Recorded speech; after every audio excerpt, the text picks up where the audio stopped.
Hey everybody, welcome back to the office. Just come in from the weather. It's a bit warmer inside now. Got myself a nice cup of tea. So we're going to go ahead now and fire up Adobe Lightroom. And we'll get into this little bit of a beginner's tutorial. So I'm going to talk just a little bit about the different panels in Lightroom and what they're for. And also a little bit how I've got it configured. And then we're going to take you through and I'm going to show you how I edited the photograph called The Dance, which I took at Lake Bonny with Matt.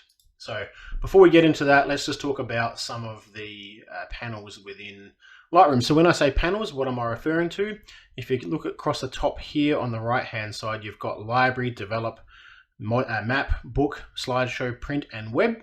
So these are modules, sorry, not panels. So the library module is pretty much just that. You can see on the left hand side here, you can see all my libraries of different photographs. It gives you some basic information on the right hand side as well, so you can see the EXIF data here. You can see this image was taken at ISO 200, the flash didn't fire, so on and so forth. You can do a little bit of quick editing in this panel as well. I tend not to, but in here you can set things such as your white balance, exposure, clarity, but the develop module is the better module for that. So what we're going to do is we are going to minimize this and move on into the develop module. This is where you'll do most of your editing. I'll come back to this module in just a moment, but this is where you'll do most of your editing. You've got some presets in here and you have some real fine grained control over the elements within your photographs. I'll go through those in a basic sense in just a moment. We also have the mapping module. Now what this will do is if your camera has GPS information, it'll then use this to map out where your photographs have been. I don't actually use this. There's a book module as well.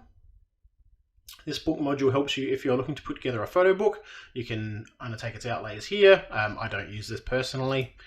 Slideshows, pretty much like it says, it creates slideshows like PowerPoint presentations, so on and so forth. I have seen these used in a camera club. It's just a neat way of putting all your photographs together in a slideshow, I guess.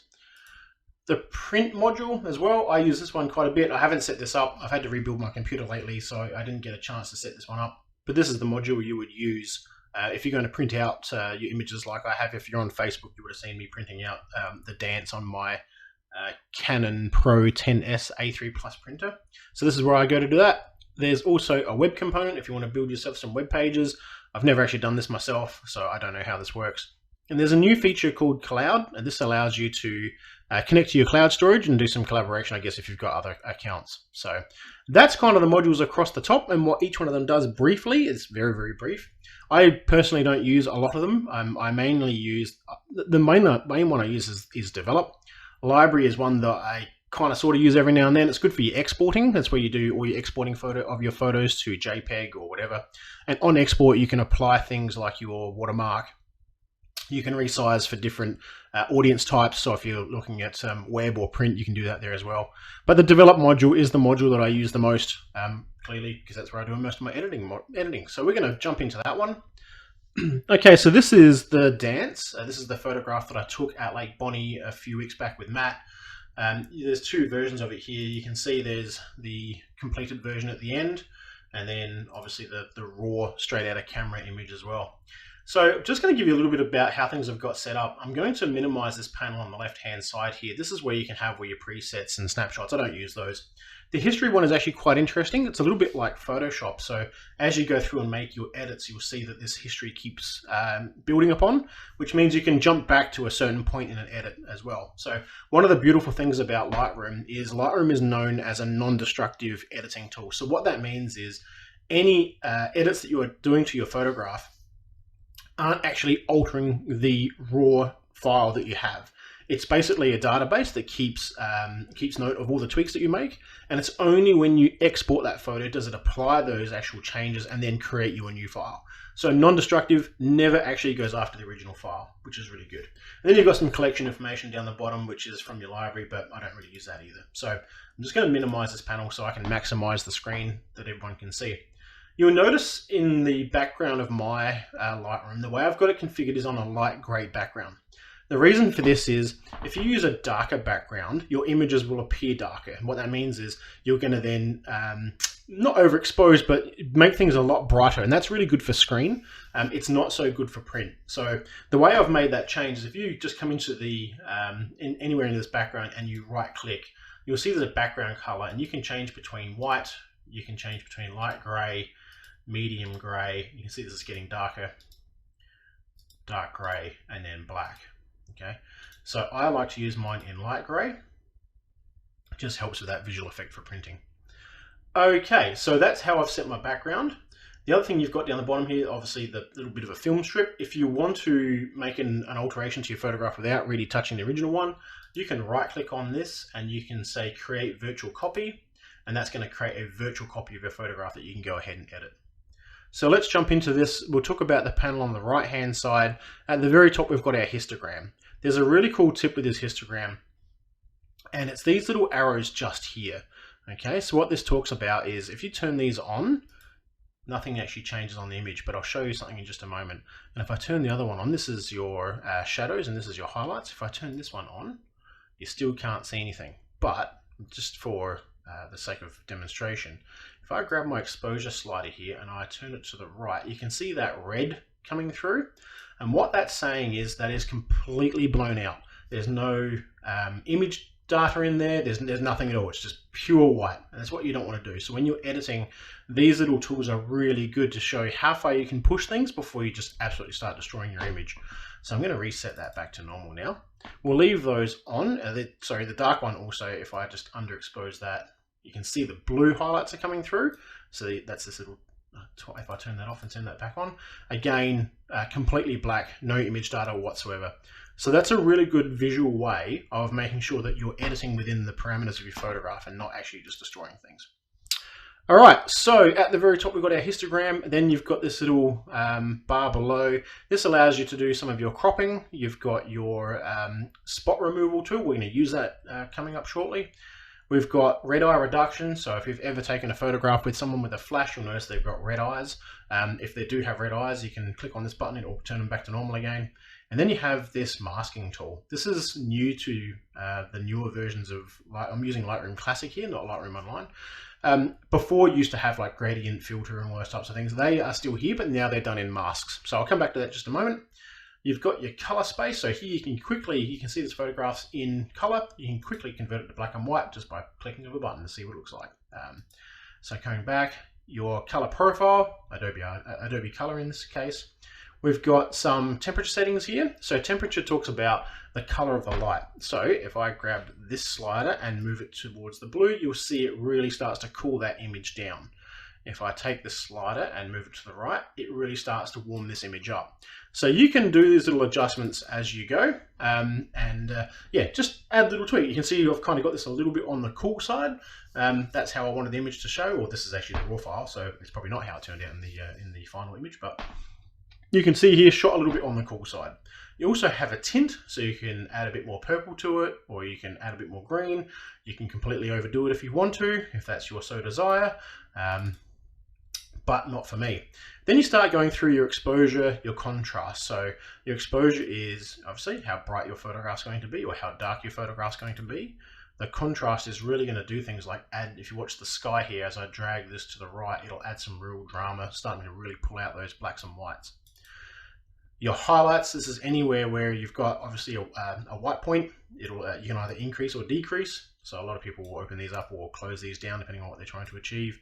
Shadows are the other thing you can do. So if I just zoom in here on this, I'm just going to bring this panel back so I can use my zoom properly. And I'm going to zoom into 100%. So you can see here in these trees, down the bottom it's a little bit hard to see what's going on. If I just grab this shadow slider and I start to open up, you can see it starts to reveal what's in the shadows. This is one of the powers of new cameras and shooting raw. Raw images allow you to really pull that detail back out again. But there could be a consequence as well. I've pretty much killed all the shadows in this photograph, so just be a little bit careful with that one. So your white point and your black point as well, again, brighten things up. You can see that very quickly went to the overexposed on the red, so be very careful of that. I'm just going to come back to that to fit the screen now.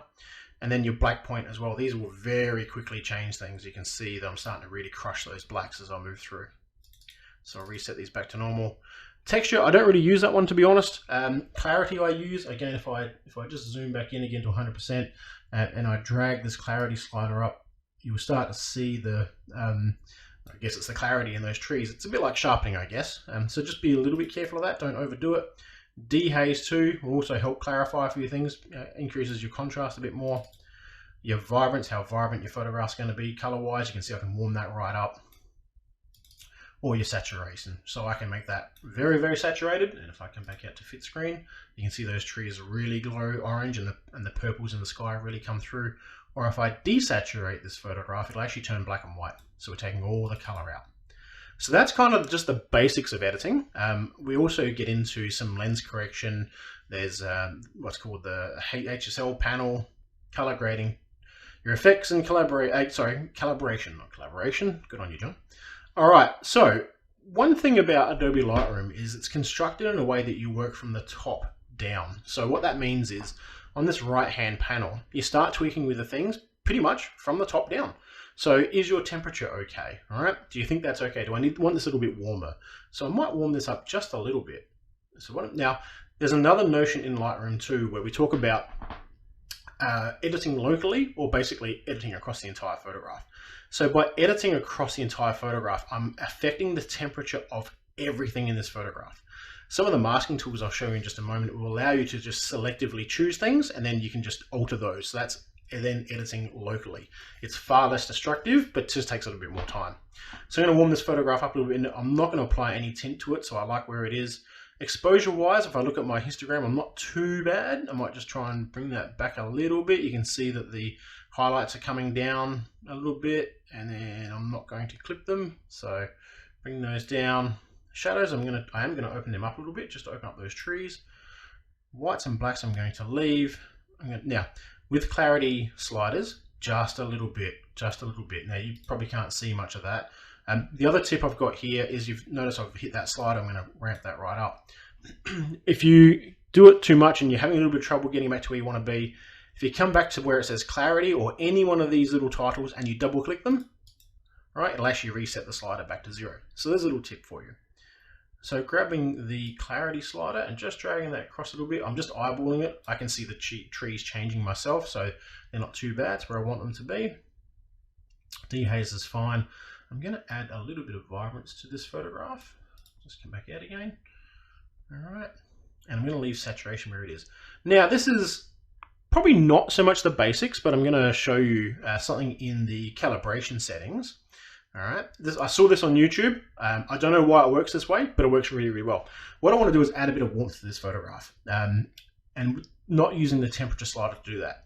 So if you come here into the calibration component and you come down to the blue primary, and where it says saturation, if you grab that and just take it all the way to the right, have a look at what it's doing to my photograph. So it's really warmed those trees up. It's altered the sky a little bit, but it gives it that real nice look. Okay, so we're starting to get the photograph looking much better than what we did. The other thing you can do is, if you want to have a quick squeeze at your photograph, is you can have a look at this reference window, and this should give you, okay, yep, got it. No, where am I? Side by side, sorry. Side by side is what I want. If you look in the very top here, it says before and after. So this is where I started from on the left-hand side, and this is where I currently sit on the right-hand side. So if you have a look at the tweaks I've actually made to this photograph, there's not a lot. There's only a little bit going on here. So subtle tweaks along your photographs make massive differences. So be very, very conscious of that. You can see here already we're starting to warm things up. The trees are already starting to glow. So that's really good. So let's going to come back now to our normal photograph. And we're going to start tackling, oh, I've hidden the panel. Don't do that. So there's a little pro tip. If you want to hide the panels, there's these little arrows just on the right-hand side. You'll see it pop up. If I click that, it'll make the screen much larger. And then you can see the arrow there, click it, and it will pop back out again and stay there. So if you've ever hidden a panel and you don't know why, look for that little button and push it. They're pretty much everywhere, so you can really start to mess with your screen space here. So that is every panel hidden, photograph just doing what it needs to do. So we'll pop some of these back on again, just so we don't get completely lost. Okay, so we're going to shoot back to the top. We've got the photograph looking from a color perspective, not too bad, happy with the way it looks. Now there's a couple of things that we want to do to this. If we look here in the water, there's this little log that we want to get rid of. And the reason being, in my view, is if you look at this photograph, you look at these trees, they're the main topic of what this photograph is about. If I look across this little thing, is that a little speck of dust? So it's something that will distract the what we call the reader's eye. So I want to be a little bit careful of that. So we'll do that very quickly. What we're going to first do is we're going to add just a crop to this. So when you hit the crop button, what you'll notice is it gives you the rule of thirds overlay. So this is those lines you can see on the screen here. If you want to follow the rule as a purist, what you do is on these intersecting lines here, this is where you want to have one of your subjects. So you either have it at the top left, bottom left, or intersecting this line, top right, bottom right, and so on and so forth. So this is actually not too bad. There's nothing in this photograph I really want to crop out. So I'm going to leave the crop as it is. But what I am going to do is just make sure that my horizon is correct across the board here. You can see, and this is just me being very pedantic, I'm going to go to this little panel over here so you can see it a bit better. There's probably a little bit more height on this side and a little less here, which means my image is sloping to the right. In landscape photography, you want to make sure you get your horizons absolutely bang on. It'll be one of the first things that people pick up and criticize you on. So the way we can do that, there's a couple of ways you can do this in Lightroom. So if I look at this image, it's just got the normal rule of thirds guides on at the moment. If I come up to the top right hand corner, you'll see that the icon changes to this little line with an arrow. And if I click and drag that, that's just going to edit my photograph. All right, that's going to crop my photograph, which is not what I want to do. So I'm going to hit the Control and Z button to undo that. What I want to do is I want to start to rotate this image a little bit so I can adjust that horizon line. So if I go just a little bit beyond this corner, you'll see that my icon changes to, looks like two arrows, one facing to the left and the other one facing down. If I click and hold with my left mouse button, it brings up a grid view. Now this grid view is what I use to line up my horizon. So you can see on the left hand side, the land here is probably a little bit high. You got to be a bit careful. It can throw your eye out a little bit. And if you look on the right hand side here, you'll notice it looks a little bit low. So what I'm going to do is click and hold with the left mouse button and then pull my mouse a little bit to the left. If I go left or right, basically what I'm doing is I'm altering the frame.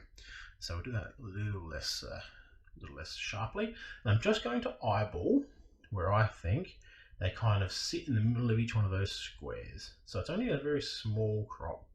And then I'm going to let go, and then I'm going to click the Done button. I'm going to look at that and go, yep, that looks pretty good to me. Sometimes it'll throw your eye out a little bit, and sometimes it won't be straight, but it'll look straight. That's the most important part.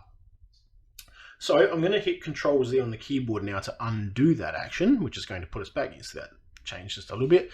And I'm going to go back to the crop tool. I'm going to show you another way of doing this. So there's this little spirit level. It's called the straighten tool. If I click on that, it's going to give me something to point with. So I'm going to click on my horizon here, and then I'm going to click and hold, with the left. And I'm going to drag a line across to the other side, and I'm going to let that go, and it will automatically get this image for us. Oh, that's actually going to crop it. That was a good little mistake, wasn't it? What are we doing here, John? That was my angle tool. Huh. Oh well, let's move on from that. I don't ever use that tool. This is why I made this little mistake. All right, back to eyeballing it. We're going to eyeball this through, get it to where we want it, roughly there. Hit the Done key. All right, with the cropping now done, we're going to tackle this little log in the water here. So I'm going to zoom in so you can see it. All right, now we're going to hit this little tool here. Looks like a band-aid. It's called the spot removal tool. So we're going to click on that. And if we move our mouse over, you'll see we've got this really large circle. So if I try to crop that out or to heal that out now, if I click that button, it's going to do some really, really, really weird things. So I'm just going to click Done so you can see that. You can see we've kind of duplicated in this bit of the hill. We don't really want to do that. So Control Z to undo. We've got our little log back. We're going to click on the healing tool, spot removal tool again. Still got our massive circle. So what we're going to do is we're going to make this circle smaller. A couple of ways you can do this. So you've got a size button here or a size slider here. You can just slide that, and that's going to make that to the size that you want it, and then make it fit nicely. The other buttons that you can use are these square brackets, which are just up from the enter button. There's a left square bracket and a right square bracket. If you hit the left square bracket, it's going to make it smaller. If you hit the right square bracket, it's going to make it larger.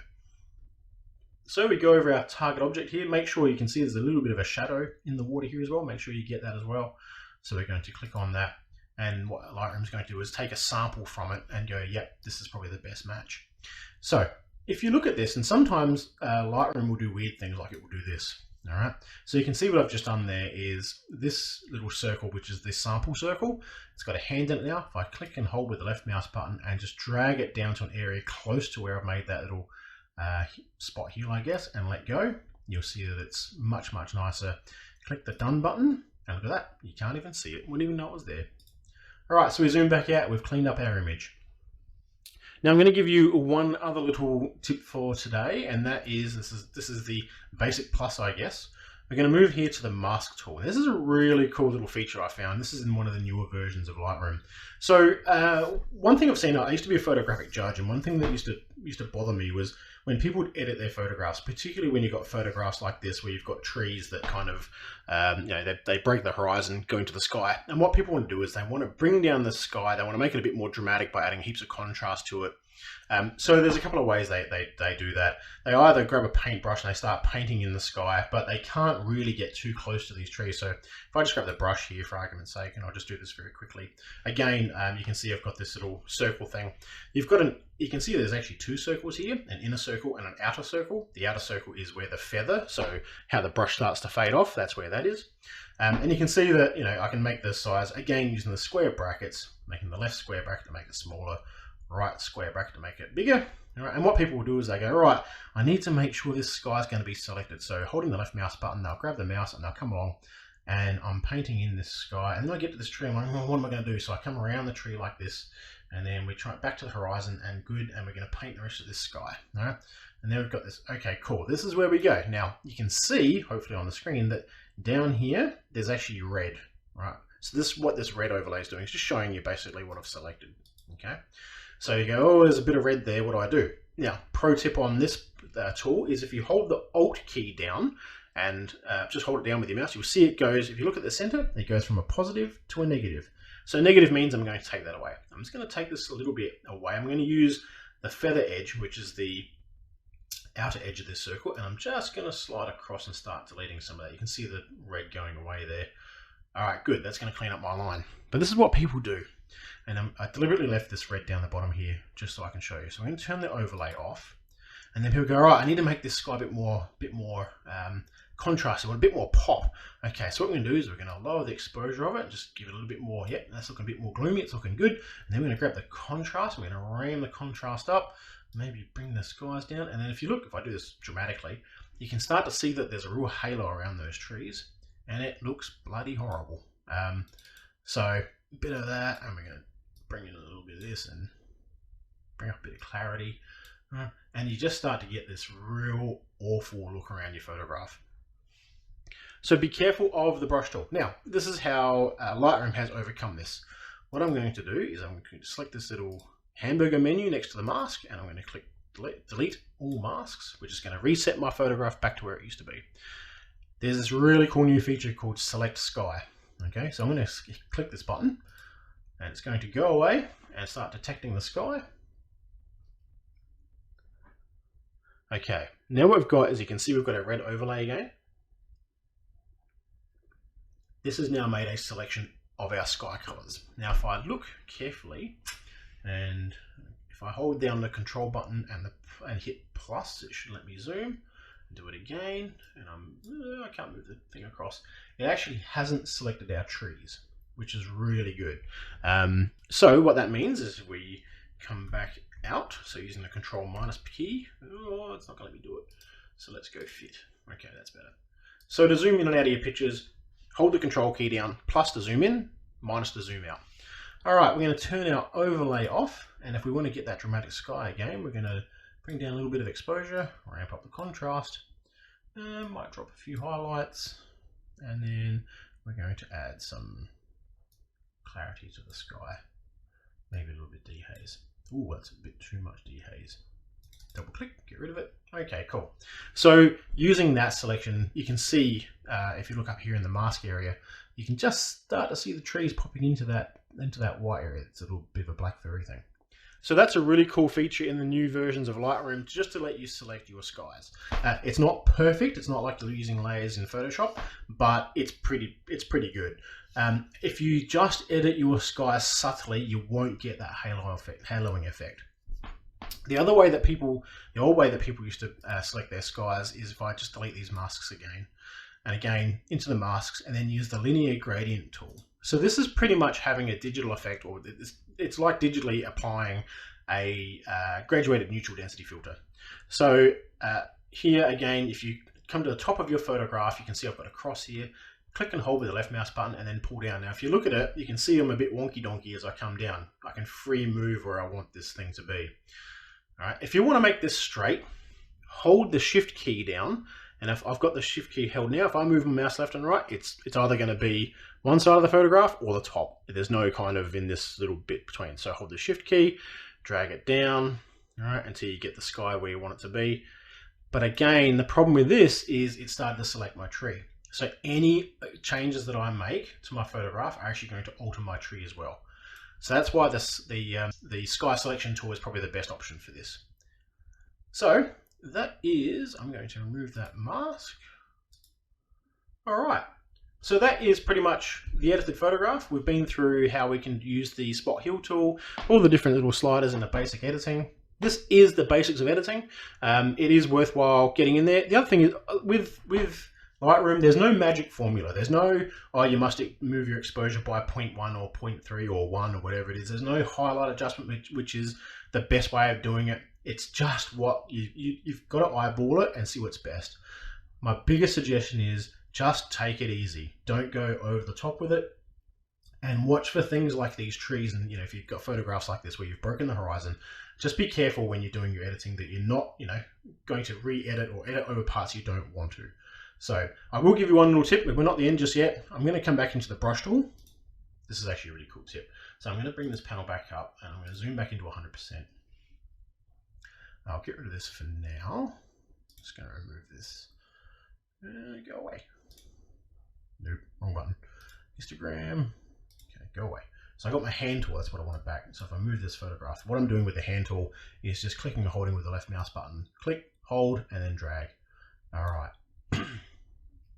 So with the brush tool, I'm going to come back here to my masks and I'm going to hit brush tool. This is a really cool way of making sure that if I just brush this, you can see that I'm making masks on everything, the tree, the background, everything. So I'm going to undo that mask by hitting Control Z. In here, if I have my brush tool selected and you've got auto mask, make sure auto mask is turned on. So now if I adjust my brush size by using the left square bracket and I start to paint on this, and I'm going to keep adjusting my brush as I come along, you'll notice as I'm brushing, it's not really getting any of this background. So this is a really cool trick for this. All right, follow along, make your brush a bit smaller, keep following along. And you can see even here where I've got my mouse right now, I'm overlapping the sky and the tree, but it's only masked the tree. That's what auto masking does. It tries to find contrast between the subject and the background and only apply it to the subject itself. Okay, so I've come along here. This is good. I'm going to turn this overlay off just so I can see what changes I'm going to make. Here I can increase the temperature of my tree. See, I can make that really golden right now. And it's just altered the tree. So now if I hit the done button and I come back out, I've got a nice orange glowing tree on a nice purple background. So that's it for today. Basics of Lightroom. A little bit later on, I'll do something a bit more advanced where I can show you how we're blending images and so on and so forth, and show through some of the HSL tools that we've got here. There's some really cool ways of doing it. But as I said before, make sure you, when you are making your changes, just very subtle with that brush masking tool. Make sure that auto mask button is turned on. That'll help you just select the things that you want to select. Don't overdo it. Don't create halos, and yeah, your images will come up really good. Really hope you've enjoyed the video. If you have, hit the like button, hit the subscribe button. There's more of this to come. So yeah, hope you've enjoyed it. Enjoy the day and stay warm.